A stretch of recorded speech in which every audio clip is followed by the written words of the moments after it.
Good morning. And welcome to the Tempest trials. We're glad you could be here for our inaugural event as a fundraiser for Sea Station.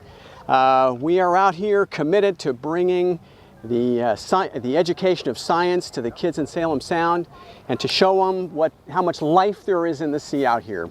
We take kids out and we drop an underwater camera. We show them the green underwater flowering plants that live out here. Who'd have thunk in these dark, cold waters that you would find such a thing out here? But it is, and it's a nursery for fish, for shellfish, and for life of all kinds.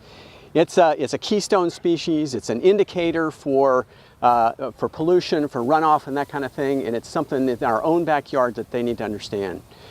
We take kids out. We do plankton trawls. We show them under a microscope how much life there is in every thimbleful of seawater out here. And it's just incredible, all the diverse shapes and sizes of organisms that you can see when you look under a microscope after you've trawled behind the boat. The other thing that they enjoy the most, microscopes are one thing, but holding a live lobster is another thing. We pull lobster traps, we show them whatever we catch, the bycatch. And we've had flounders, crabs, all kinds of things inside of the traps. And it's a wonderful experience to see them. You get a boat full of kids and they are just repulsed by this animal that holds its arms back and is ready to claw them. And one kid grabs it along the carapace and they all want to grab it. And then when they ban the lobsters, everybody wants to ban the lobsters. So we ban the lobsters and then we put them all in the tank, and they can see all of the sea life there. So we've had almost 1,000 kids out here so far. We've had 450 kids from the Peabody Middle School out here on a National Oceanographic Atmospheric Administration grant. We've got other grant money coming in, and we're going to be able to bring a lot more kids out here. So that's the reason why we're here. And this event is to support that, so I hope that you will, number one, enjoy yourself, but I hope you will open up your checkbooks and your wallets and help us support it, because a lot of the kids, particularly in the Salem area, are disadvantaged. They don't have any money in their budget for this kind of thing. They're struggling as it is, and we would love to have the help to get them out here. Okay. The event today is dedicated to a man by the name of Larry Dugan. Larry Dugan was an attorney for Morrison Mahoney. He was from New York. He was an insurance litigator, and with a particular interest in arson. And there's nothing he'd like to do more than tell you about arson cases. Well, I didn't come into meet him in a legal context, but when I met him, he was a pretty legal guy, but pretty mellow guy. But after he died at his funeral, I learned that this guy was a competitor.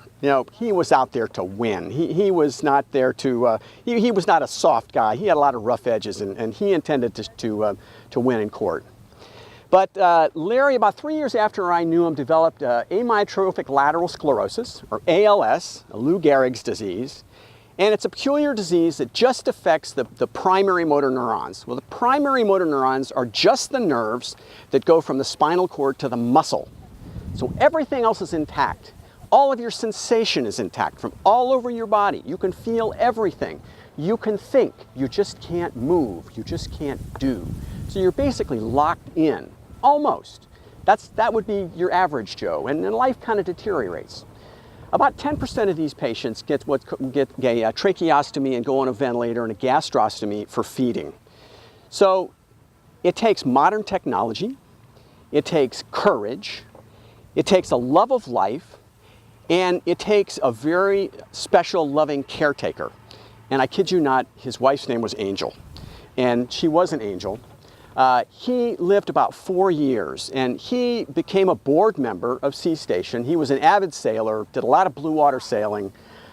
He was firmly behind the mission, and he was an inspiration to us, because he came to board meetings in his powered wheelchair. And he could still write. So his mind was very much alive.